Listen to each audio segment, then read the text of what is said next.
तो नमस्कार विद्यार्थियों, आज हम आपसे राष्ट्रपति की विधायी शक्तियों के बारे में चर्चा करेंगे। विधायी शक्तियों का मतलब है कानून बनाने वाली शक्तियां, कि राष्ट्रपति को आखिर वो कौन से अधिकार प्राप्त हैं जिनका प्रयोग करके वह कानून बना सकता है। ध्यान रखना है कि ये जितनी भी शक्तियां हम आपको पढ़ा रहे हैं, यह राष्ट्रपति जो है अपने विवेक से उपयोग नहीं कर सकता, बल्कि उसके लिए क्या होती है, मंत्रिपरिषद होती है। क्या होती है? मंत्रिपरिषद की सलाह पर इन शक्तियों का क्या करेगा, उपयोग करेगा। तो राष्ट्रपति की विधायी शक्तियां, लेजिस्लेटिव पावर ऑफ प्रेसिडेंट, मतलब कानून बनाने वाली शक्तियां। कौन शक्तियां? कानून बनाने वाली शक्तियां। सही है? कौन शक्तियां? कानून बनाने वाली शक्तियां। सही है? इसका पहला जो अनुच्छेद है, अनुच्छेद 79, जो कहता है कि राष्ट्रपति जो है संसद का अभिन्न अंग है। क्या है? राष्ट्रपति जो है संसद का अभिन्न अंग है, अर्थात संसद जो है लोकसभा, राज्यसभा और राष्ट्रपति से मिलकर बनी होती है। क्या होती है? सही है? आर्टिकल 79 के अनुसार जो संसद है किससे मिलकर बनी होती है? लोकसभा, राज्यसभा और राष्ट्रपति। सही है? अर्थात कोई भी कानून तब तक पूरा नहीं माना जाएगा जब तक कि राष्ट्रपति उस पर सहमति ना दे दे। तो इसीलिए जब कोई कानून बनता है तो लोकसभा में जाता है, लोकसभा पारित कर देती है, फिर राज्यसभा में जाता है, राज्यसभा पारित करती है, फिर उसके बाद जाता है राष्ट्रपति के बाद। राष्ट्रपति भी उस पर जब हस्ताक्षर कर देता है तो वह कानून माना जाता है। क्या माना जाता है? कानून माना जाता है। अब यह कानून बनाने के लिए राष्ट्रपति जो है वर्ष में कम से कम 2 बार, क्या कम से कम 2 बार जो है संसद का अधिवेशन बुलाता है। क्या बुलाता है? संसद का अधिवेशन। तो आर्टिकल 85, और ये वाली बात कहां गई है? आर्टिकल 85 कहता है कि राष्ट्रपति जो है सही है वर्ष में कम से कम संसद के क्या करेगा? संसद के 2 सत्र बुलाएगा। क्या बुलाएगा? सत्र बुलाएगा। समझ में आया? क्या बुलाएगा? 2 सत्र बुलाएगा। सही है? कम से कम, अर्थात 2 सत्रों के मध्य 2 अधिवेशन, 2 मीटिंग के बीच में अधिकतम 6 माह का अंतर हो सकता है। कितने माह का अंतर होगा? 6 माह का गैप होगा। समझ में आया? 6 माह का क्या होगा? गैप हो सकता है। सही है? भारत के अंदर राष्ट्रपति सामान्यतः 3 सत्र बुलाता है। गर्मियों में ग्रीष्मकालीन सत्र, समझ में आ गया, सर्दियों में शीतकालीन सत्र और बरसात में मानसून सत्र। क्या बुलाता है? मानसून सत्र बुलाता है। समझ में आया? आर्टिकल 85। फिर उसके बाद कहा गया है कि राष्ट्रपति जो है जब उस वर्ष प्रारंभ होगा तो प्रारंभ में राष्ट्रपति जो है संसद के दोनों सदनों को क्या करेगा? संबोधित करेगा। और संबोधन में क्या कहेगा कि इस वर्ष हम क्या क्या काम करेंगे, इस सारी चीजों के बारे में क्या करेगा? चर्चा करेगा। सही है? तो आर्टिकल 70, सही है, 87, आर्टिकल 87 के अनुसार राष्ट्रपति जो है, राष्ट्रपति वर्ष के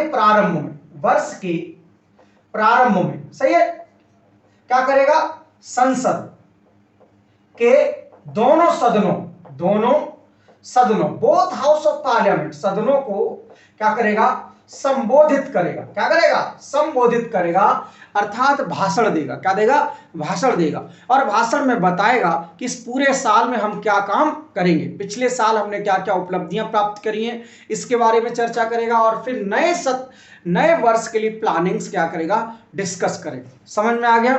कोई डाउट? अगला, इसके अलावा राष्ट्रपति कभी भी संसद के दोनों सदनों को या संसद के एक सदन को क्या कर सकता है? संबोधित कर सकता है। क्या कर सकता है? आर्टिकल 86 के अनुसार, सही है, राष्ट्रपति क्या कर सकता है? राष्ट्रपति कभी भी संसद को क्या कर सकता है? संबोधित कर सकता है। क्या कर सकता है? संबोधित कर सकता है। समझ में आया?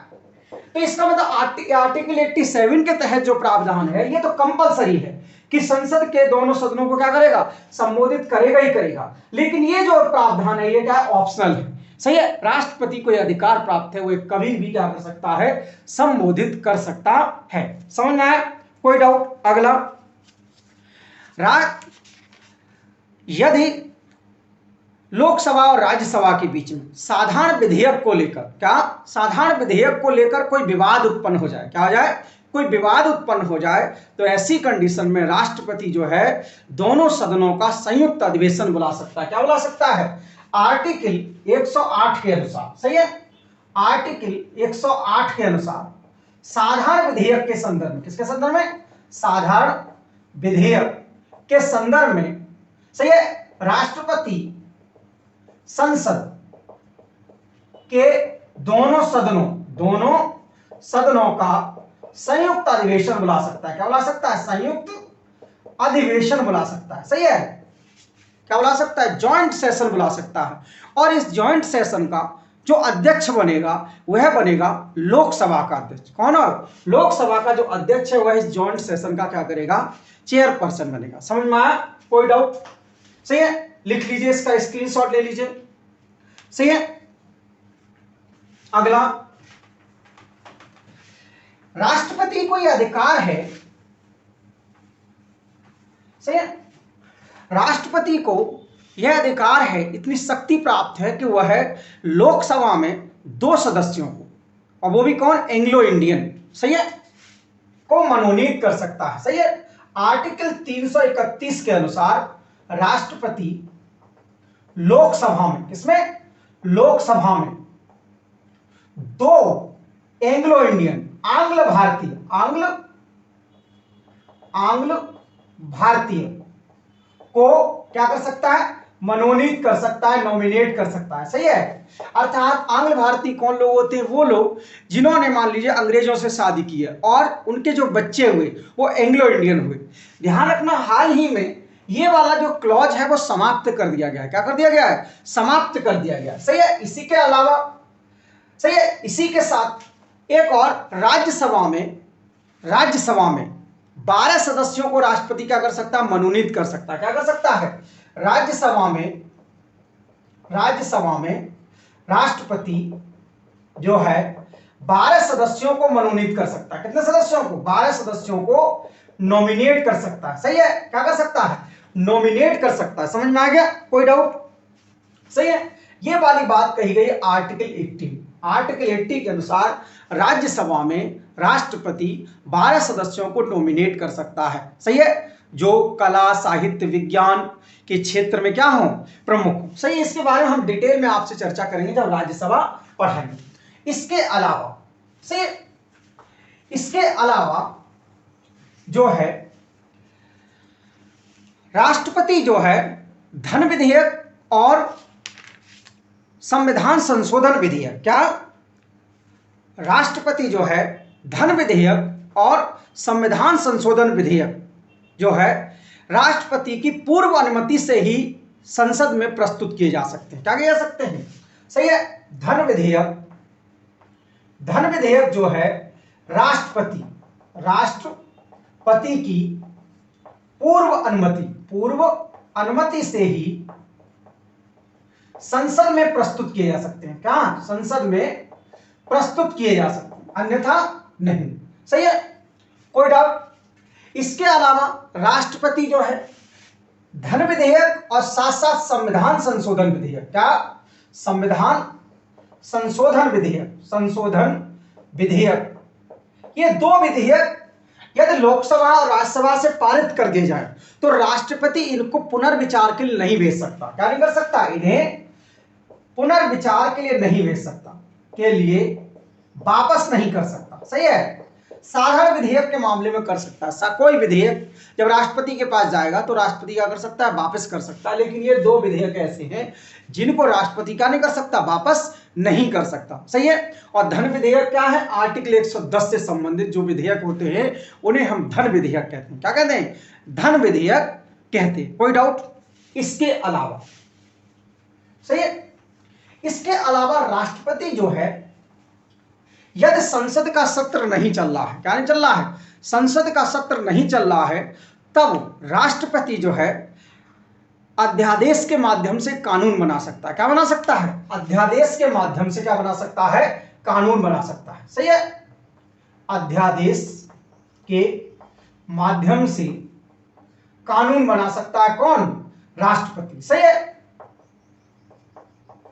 सही है, कानून बना सकता है। सही है, सही है, ये वाली बात कही गई आर्टिकल 1, 2, 3 में। सही है, क्या से? आर्टिकल 123 के अनुसार राष्ट्रपति जो है अध्यादेश के माध्यम से कानून बना सकता है यदि संसद का सत्र नहीं चल रहा है तो।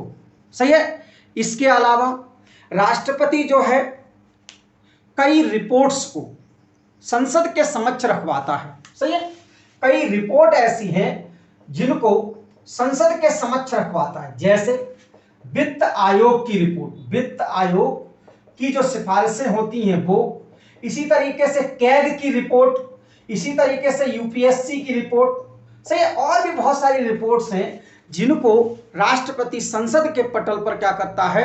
रखवाता है। समझ में आया? तो ये है विधायी शक्तियां। सही है, अब आपको प्रश्न कैसा पूछा जाएगा?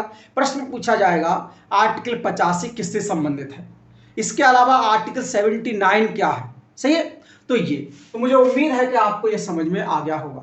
इसके अलावा आपको कोई भी डाउट होता है तो आप नीचे कमेंट करके हमें पूछ सकते हैं। सही है, अब अगली क्लास में हम आपसे इसी टॉपिक से संबंधित, राष्ट्रपति की शक्तियों से संबंधित नया टॉपिक आपको पढ़ाएंगे। धन्यवाद।